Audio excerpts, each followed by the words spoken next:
Bonjour à tous et bienvenue dans l'émission Masterclass. Alors comme vous pouvez le voir, c'est pas Elodie qui est à la présentation aujourd'hui et je suis Grégory et je suis ravi de vous présenter cette nouvelle série Masterclass avec une thématique aujourd'hui que nous allons aborder et qui s'intitule le développement personnel. Alors, on va avoir une invitée spéciale aujourd'hui et c'est Elodie, ce qui explique pourquoi je suis à la présentation. Donc, on va recevoir Elodie qui va nous parler du développement personnel et on va avoir une session particulière sur le fait de contrôler ses pensées. Alors, nous sommes sur l'émission Masterclass sur la chaîne YouTube Paris Centre Chrétien et je vous dis à tout de suite.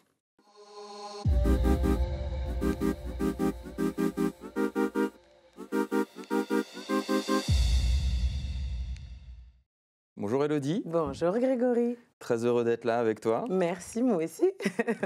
Alors, c'est un format un petit peu spécial puisque je suis à la présentation alors que d'habitude tu es à la présentation. Absolument. Ouais, j'ai Qu'est-ce que changé ça fait de place. Ah, c'est tout drôle. Je me la raconte moi là. Ok, super. Alors, pourquoi on veut t'inviter aujourd'hui? Parce qu'on a une session particulière, une thématique qu'on veut aborder et que tu connais un petit peu à propos du développement personnel. Mais peut-être, avant de rentrer dans les détails, peut-être que tu peux te présenter puisque on te connaît en tant que présentatrice, mais on va te connaître un peu plus. Donc, je suis Élodie. Dans la vie de tous les jours, je suis directrice de crèche et coach en développement personnel. Voilà. Donc, j'ai l'habitude de coacher des gens dans leur vie de tous les jours pour les aider à atteindre des objectifs. Et puis, voilà, je suis maman et je suis mariée. Ok, donc tu coaches pas les enfants, hein? Ça dépend, des fois oui. Les parents peut-être. Aussi, surtout. Ok. Alors, le développement personnel, on a tous entendu parler du développement personnel. Là, notre session elle va s'intéresser particulièrement aux pensées et à comment contrôler ses pensées. Absolument. Est-ce que tu peux nous en dire un petit peu plus sur c'est quoi le rôle d'un coach en développement personnel? Moi, j'ai entendu ça, mais c'est vrai qu'on ne sait pas tous donner une définition. Qu'est-ce que fait le coach en développement personnel? Eh ben, un coach en développement personnel, c'est une personne qui va t'accompagner à atteindre un objectif, quel qu'il soit. Je dirais, dans notre vie de chrétien, on a un pasteur qui nous aide à développer notre foi, de bonnes habitudes en tant que chrétien, et je dirais que c'est du développement spirituel. Et ben, le coach en développement personnel, il va travailler sur le caractère, sur les habitudes, sur les freins, sur les peurs, etc. Et voilà, il va accompagner les gens pour atteindre un objectif quel qu'il soit. Voilà, c'est ça le coach en développement personnel. D'accord, donc si je veux atteindre un objectif de lecture, un objectif, ça peut être sportif aussi, pour prendre de bonnes habitudes ou d'alimentation, absolument. par rapport à des bonnes habitudes pour le travail ou Exactement, c'est ça, c'est-à-dire que ça peut être une demande qui touche n'importe quel domaine de sa vie. Et c'est vrai qu'on voit un peu de tout dans le développement personnel. Des fois, les gens partent un peu dans des trucs mystiques. Je pense que c'est bien d'être équilibré, c'est très important. Et que voilà, on peut faire appel à un coach et ça peut très bien se passer, quoi, sans partir dans des trucs un peu fous. C'est un coach, ok. Donc c'est quelqu'un qui va nous accompagner, qui va nous aider. Ok. Alors la thématique, c'est contrôler ses pensées. Moi, ce que j'aimerais déjà savoir, c'est que tu nous en dises un petit peu plus à propos des pensées. Comment ça fonctionne les pensées? C'est quoi les pensées? Comment ça fonctionne tout ça? Je vais parler de neurosciences parce que c'est quelque chose qui me passionne beaucoup et on va voir comment ça s'organise dans le cerveau. Donc le cerveau, il est divisé en plusieurs parties, mais les parties qui vont nous intéresser dans cette thématique, ça va être le néocortex, qui est la partie du cerveau qui réfléchit, qui pense, qui analyse. D'accord? C'est la partie, je dirais, un peu cartésienne. Il est un peu logique, ce cerveau. On a la partie limbique, le cerveau limbique. Et là, c'est le siège des émotions et de la motivation. Et puis, on a le cerveau reptilien. Le cerveau reptilien, c'est l'instinct, la survie et les besoins fondamentaux. Tu vois, quand tu as faim et tu veux manger tout de suite, là, c'est le cerveau reptilien. Donc, en fait, les pensées, elles se situent dans le néocortex. Voilà. Et donc, pour schématiser un petit peu, une personne, de manière générale, est traversée par 60 000 pensées par jour. C'est pour ça que c'est important de maîtriser ses pensées, parce que tu as des pensées qui viennent, il y a des pensées qui sont automatiques, il y a des pensées qui sont réfléchies, il y a tout un tas de pensées qui nous traversent, donc c'est important. Et donc, quand la pensée vient, eh ben, on a le moyen de la maîtriser. Donc, on va en parler, je te laisse développer. Ça veut dire que la pensée, Est-ce que la pensée, elle vient systématiquement de nous ou est-ce qu'elle peut être influencée peut-être Parce que des fois, on reçoit des pensées, on a des pensées et on se dit mais c'est pas moi qui pense ça, c'est pas une bonne pensée. Et justement, est-ce qu'on doit subir ces pensées-là? Eh ben, tu vois, je dirais que dans ton environnement de tous les jours, tu vis des situations qui t'emmènent à penser. Eh oui, c'est ça. Et il y a des pensées dont tu n'as même pas conscience. Elles sont tellement rapides, elles te traversent et elles s'incrustent même en toi. C'est pour ça que souvent tu vas voir parfois des personnes qui sont systématiquement dans des pensées qui sont négatives. Parce que la manière dont ils voient les choses, la manière dont elles vivent les choses, dont elles ressentent les choses, est influencée négativement, tu vois. Oui. Et donc, tu as des gens qui ont des pensées qui sont plus cool et qui vont avoir des pensées plus positives, qui vont avoir des situations qui vont se dire bon ben non ça va aller. Et ben là tu te rends compte que ces pensées-là, en fait ces personnes-là plutôt, elles ont travaillé à orienter leurs pensées, elles disciplinent leurs pensées. Alors, c'est peut-être pas inné, effectivement. Peut-être qu'il y a Non, des personnes qui y arrivent plus que d'autres, non. qui y pensent moins que d'autres, d'ailleurs, à justement essayer de contrôler ses pensées. Mais en quoi, justement, tu as commencé à le dire, mais en quoi c'est important d'apprendre à contrôler ses pensées? On n'y pense des fois pas, mais je pense que c'est très important de savoir faire ça, surtout, Oui, comme tu dis, quand on a des pensées plutôt négatives et oui, qu'on a l'habitude de se concentrer dessus. oui. Donc pourquoi, selon toi, c'est important de savoir contrôler, d'apprendre à contrôler ses pensées? Bah, une pensée, ta pensée, Grégory, elle est à l'origine de tes actions, de tes décisions, Mmh, de tes choix, c'est ça. de tes attitudes, de tes habitudes et même de ton caractère. Mmh, Donc pourquoi c'est important de maîtriser sa pensée? Parce que si tu ne penses pas de la bonne manière, tu vas aller dans le mauvais sens, mmh, tu vois. Tu ne vas pas pouvoir penser positivement d'une situation au travail, mmh. arriver et réussir à surmonter la situation de la bonne manière. Et les gens, des fois, disent oh, bah, il a un sale caractère, etc. C'est parfois par rapport à ce que la personne pense d'elle-même. J'arrive pas à faire telle chose, je me sens pas capable, etc. Donc, c'est important de maîtriser ses pensées. Puis, la Bible en parle aussi. La Mmh. Bible parle beaucoup des pensées. Euh, et en fait, chez certaines personnes, c'était dans l'environnement. Tu grandis dans Mmh. une famille où tout le monde parle négativement. Oh, bah ça va pas marcher, le monde va mal, ça c'est Ouais. compliqué, t'es un bon à rien, etc. Et en fait, ça devient des habitudes, tu vois. C'est comme une culture de pensée. Mmh. Ça devient des habitudes de langage. Tu te rends même pas compte que tu parles comme ça. Et tes pensées deviennent tes paroles. Alors c'est vrai que, quand on pense négatif, peu importe ce qu'on essaye finalement de retranscrire, au bout d'un moment, ça va se retranscrire, ça va sortir. Parce que si Ouais, je pense mal de quelqu'un, même si j'essaye d'être bien avec cette personne, au bout d'un moment, forcément, il va y avoir une absolument, parole, il va y avoir une absolument. mauvaise attitude, en tout cas. Exactement. Tu penses mal d'une personne, Eh oui, donc c'est difficile de parler positivement de la c'est personne ça. et c'est difficile d'agir positivement, d'avoir une bonne attitude avec la personne. Mmh. Donc en fait, tu peux bien dire, il faut que je change de comportement avec cette personne, etc. Mais si tu n'as pas changé ta pensée, Ouais. c'est quasiment impossible. Donc, en tant que coach en développement personnel, tu vas aider les personnes, à avoir des pensées plutôt positives, Ouais, des pensées de réussite, je suppose. ouais. Et comment tu orientes les gens justement sur leurs pensées, sur quoi ils doivent aligner leurs pensées? Ben, en fait, il y a la coach, dans la vie de tous les jours, il y a la Ouais. coach chrétienne, Ah. tu vois. Dans la vie de tous les jours, si je m'adresse à un non-chrétien, je vais lui demander, on va aller chercher en fait la raison Mmh. de sa pensée. Qu'est-ce qui s'est passé pour qu'aujourd'hui il pense comme ça? Mmh. Et une pensée, elle est toujours à l'origine d'un événement qui s'est passé. J'ai eu une situation traumatisante, Mmh. du coup je pense que, voilà, je sais pas, les Français sont tous des râleurs. Voilà. Et donc du coup, c'est ce que je pense et donc ça fait, c'est une Ouais, réalité en moi, tu vois? c'est ça. Donc en fait, on va essayer de travailler sur voir les choses positivement, voir le verre à moitié plein, c'est très Mmh. important. Et il y a un exercice que je donne beaucoup. Je demande aux gens, dans cette situation difficile, qu'est-ce qui est sorti de positif? C'est important Mmh. parce que dans toute situation, même les plus complexes, il y a toujours quelque chose de positif qui en sort. Tu vois, par exemple, moi, je suis passée par un moment hyper difficile dans ma famille, dans mon couple. Et en fait, je pouvais me dire que tout était détruit, tout était cassé, que j'allais jamais y arriver, que j'allais pas surmonter. C'était mes pensées à ce moment-là, parce que la situation était difficile. Il a fallu que je me pose la question, qu'est-ce qu'il y a de positif dans cette situation ? Ce qu'il y a de positif, c'est que j'ai appris à surmonter des épreuves difficiles. Je sais comment je vais me positionner. J'ai activé ma foi. J'ai développé ma relation à Dieu. Peut-être que si cette situation n'était pas venue, tu vois, je ne serais pas montée d'un level avec Dieu. Peut-être, tu vois ce que je veux dire ?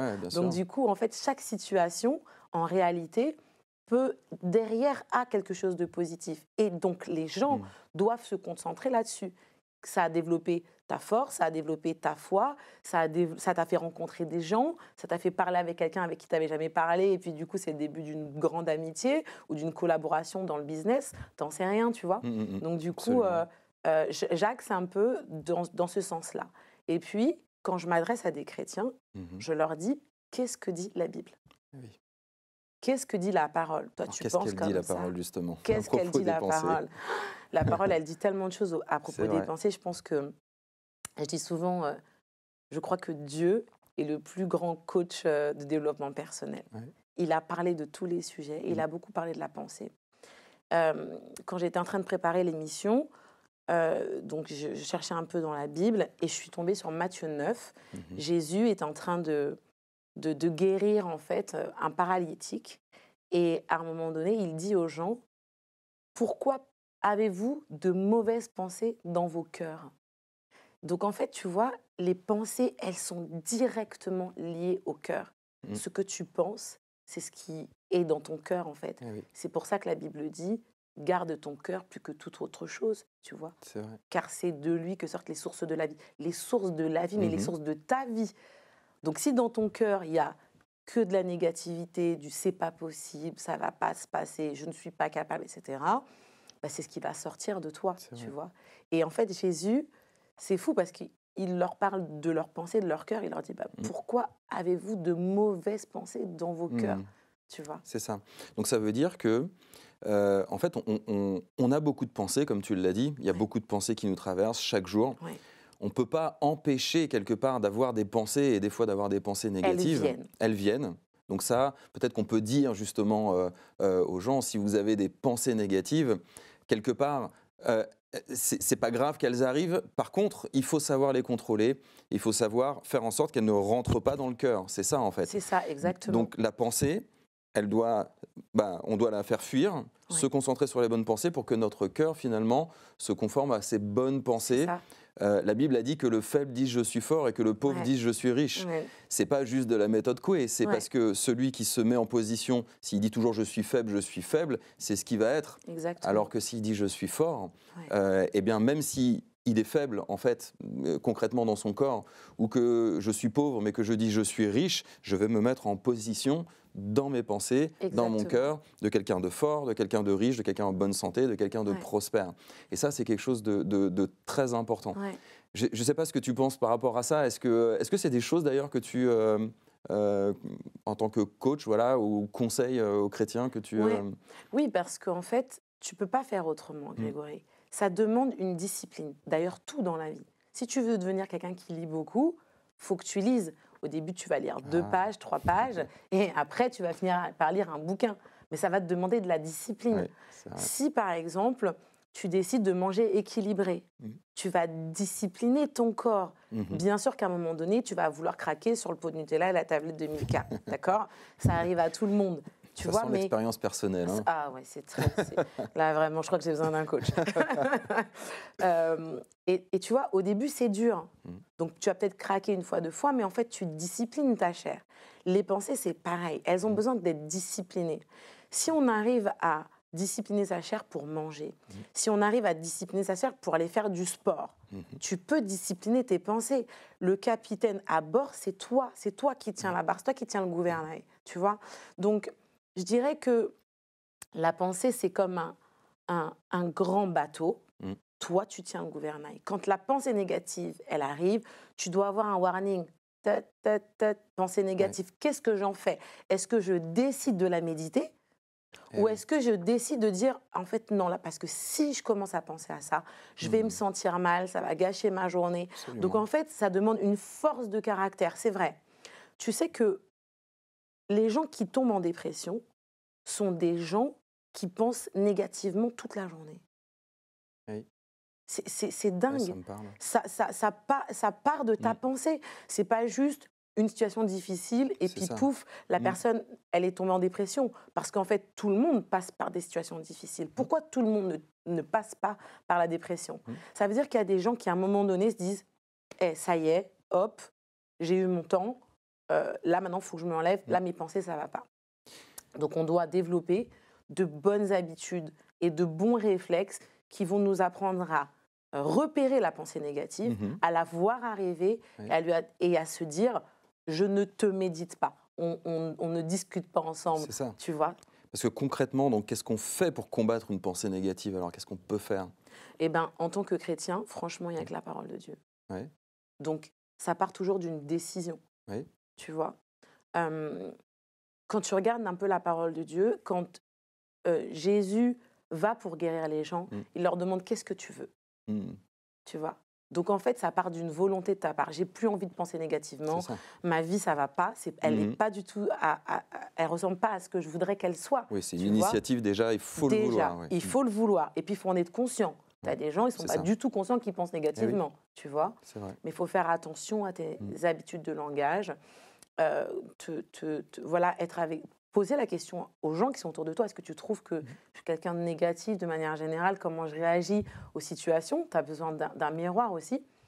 Et puis après, c'est la parole de Dieu. Parce que Dieu, il dit, je crois que c'est dans Romains 12, si je ne me trompe pas. J'allais y venir. Soyez transformés. Soyez ne vous conformez pas au siècle présent, mais soyez transformés par le renouvellement de l'intelligence et de la pensée. Tu vois. Tu te rappelles quand je te parlais du néocortex? Je t'ai dit que le néocortex, c'est le siège de la pensée, de la réflexion, c'est le côté intelligent du cerveau. Et c'est fou, parce qu'en fait, Dieu, il dit que tu dois être transformé par le renouvellement de ton intelligence. L'intelligence, c'est la pensée. Et c'est vraiment ça. Continuellement transformé, continuellement. Tu vois. Donc, continuellement avoir une pensée renouvelée. Parce que sinon... voilà, tu tombes dans quelque chose qui n'est pas en fait la volonté de Dieu. Et donc, je dirais que la règle du chrétien, c'est d'avoir des pensées qui sont conformes à la parole de Dieu. D'accord. Tu vois. C'est sur ça qu'il faut aligner ses pensées. Tu dois aligner tes pensées sur la parole. C'est ce qui permet de savoir si c'est une bonne pensée. On dit des fois c'est une pensée qui vient de Dieu, mais si c'est une bonne pensée? C'est le baromètre. Ou si c'est une mauvaise pensée? C'est le baromètre. Ça peut être le cas, par exemple, d'un cauchemar. On a des cauchemars, des fois, où finalement, un cauchemar, c'est une pensée qui vient pendant la nuit, qui peut être plus ou moins matérialisée, mais c'est quelque chose qu'il faut annuler tout de suite, en fait. Moi, ça m'est arrivé, personnellement. Enfin, je pense qu'il y a beaucoup de personnes qui ont justement eu des cauchemars, ou en tout cas, on se réveille, on dit « mais pourquoi j'ai eu cette pensée ?» La plupart du temps, moi, je la stoppe tout de suite, même si c'est une prière courte. En tout cas, je refuse de la nourrir, cette pensée. Des fois, effectivement, il faut se tenir parce qu'on a des avertissements. Mais une mauvaise pensée, il ne faut surtout pas la nourrir, en tout cas, je pense. Et tu vois, je te disais que les pensées, en fait, elles sont aussi dans un environnement. Et il y a beaucoup d'enfants qui ont grandi dans des environnements où ils n'ont entendu que des paroles négatives. Ça fait des adultes qui, des fois, manquent de confiance en eux, ont un problème d'estime de soi, parce qu'en fait, tout est lié à la pensée. Je pense que je ne suis pas capable. Tu vois ce que je veux dire? Donc, en fait, en tant qu'adulte, il faut qu'on soit aussi très vigilant à la manière dont on parle de nos enfants, ce qu'on pense d'eux, la manière dont on leur parle de la vie aussi, la manière dont on leur parle des épreuves. Moi j'ai un petit garçon qui est très sensible. À chaque fois qu'il perd un jeu, c'est une catastrophe. Il faut voir dans quel état il se met, c'est la fin du monde. Et je lui dis, tu ne dois pas penser comme ça en fait. Tu vois, pour lui perdre, ça veut dire que tu es nul, etc. Donc en fait, si je le laisse penser ça, il va grandir en se disant que perdre, ça fait de toi quelqu'un de nul, de pas capable, etc. Et donc après, en tant qu'adulte, c'est du travail spirituel, de la prière, de la délivrance pour sortir de là. Tu vois, on a une responsabilité vraiment, même autour des gens avec qui on est. Si tu es dans une entreprise, tu travailles, tu as des collaborateurs qui sont négatifs. Comment ça va ce matin? Comme un lundi, hein, qu'est-ce que je te dise, voilà, la machine à café encore, voilà. Tu as des pensées tout le temps négatives. Et bien toi, tu dois contrecarrer. C'est toi, en tant que chrétien, avec ta personnalité, avec ta foi, qui doit influencer positivement les gens autour de toi et penser, tu vois, leur apprendre à penser positivement. Et alors, il y a une chose que j'ai remarqué aussi, c'est que, en fait, comment on cultive des pensées et on cultive des pensées négatives parfois, eh ben, c'est parce que justement, on reste silencieux. Parce qu'on continue justement, on a ces pensées et on essaie de les combattre par des pensées. Et ça ne fonctionne pas. En tout cas, moi j'ai constaté ça, ça ne fonctionne pas quand on reste la bouche fermée avec, et essayer justement de chasser ces pensées négatives, mais en fait elles prospèrent, ces pensées négatives. C'est tellement vrai ce que tu dis. Pasteur, elle a l'habitude de dire, Pasteur Dorothée a l'habitude de dire que le meilleur terrain de l'ennemi, c'est la suggestion. La suggestion, c'est la pensée. C'est sa seule force. Donc, ça veut dire que si tu n'es pas conscient de ça, tu as déjà perdu. Et quand je fais des coachings, je dis souvent que ta pensée, c'est comme un jardin. Si tu sèmes de bonnes pensées, tu vas récolter de bons fruits, de bonnes pensées, de bonnes attitudes, de bonnes habitudes, de bonnes réactions.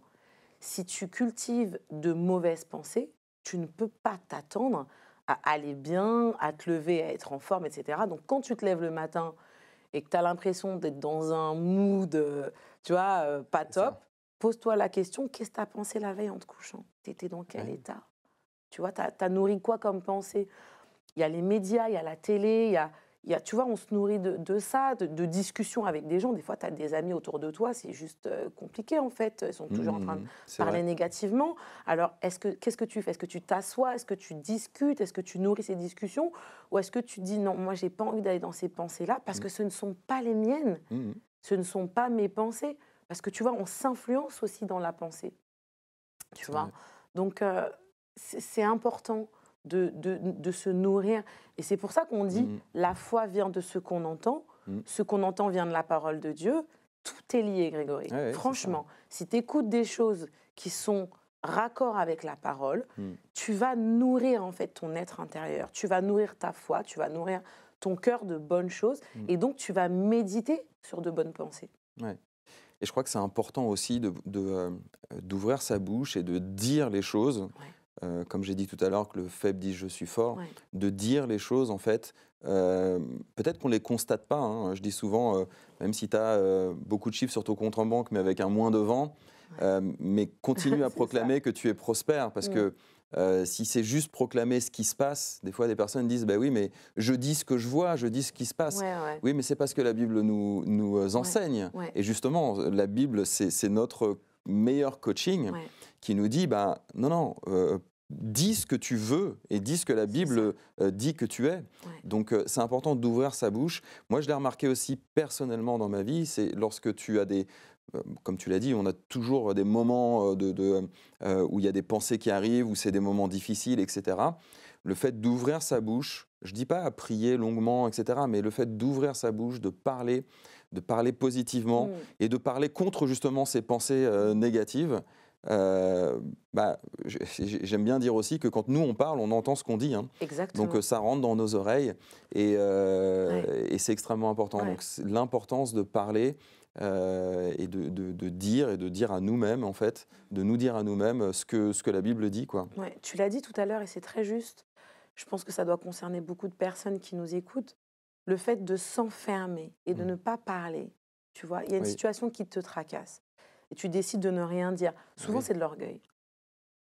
Souvent, c'est de l'orgueil. Tu décides de ne pas en parler. Je vais gérer. On pense gérer tout seul. Tu voilà. vois, tu vois. Et en fait, on s'enferme dans le silence de nos pensées. Mais si déjà, tu n'es pas fort dans tes pensées, ça risque pas de bien aller. Si tu n'as pas le réflexe Bible, le réflexe je mets ma louange, mon adoration, le réflexe je vais appeler quelqu'un. une personne qui va vraiment m'aider à me dire non, là, tu ne penses pas correctement, il faut que tu vois les choses autrement, etc. C'est compliqué, tu vois. Donc, il ne faut vraiment pas s'enfermer. Il faut garder un cœur ouvert à ce que dit la Bible. Parfois, c'est même de l'incrédulité, Grégory. Le fait de se dire, je pense pas, le fait de ne pas penser correctement, de ne pas décider d'aligner ses pensées à la parole, parce que je te disais que c'est une histoire de décision, et c'est vrai.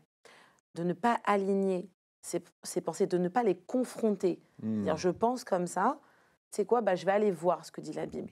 Souvent, c'est de l'orgueil, c'est de l'incrédulité, en fait. Tu ne crois pas que Dieu est capable de changer ta pensée? Tu ne crois pas que Dieu est capable de changer ta pensée?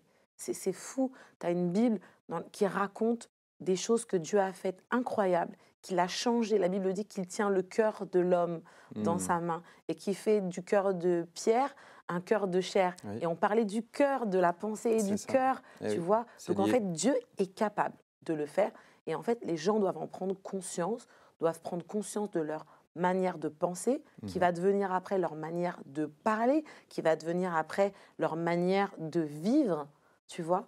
Après, ça devient une culture. Tu sais, on a tous des tics de langage. Voilà, tu vois. Moi, j'aime bien dire, c'est un truc de ouf. Je le dis tout le temps. C'est vrai. Et donc, on a tous des tics de langage. Et tu as des gens qui ont des tics de langage négatifs. Mais parce qu'en fait, ils pensent négativement. Donc, tu vois, là, après cette émission, tu vas croiser des gens et tu vas te rendre compte que dans leur bouche, il n'y a que « c'est pas possible »,« non »,« pas possible »,« pas d'accord »,« non »,« difficile »,« compliqué ». Et tu vas te dire « oh là là, mais cette personne, elle doit être mal à l'intérieur ». Parce que c'est pas possible d'être bien dans sa vie et de penser comme ça tous les jours. Non, c'est complètement vrai.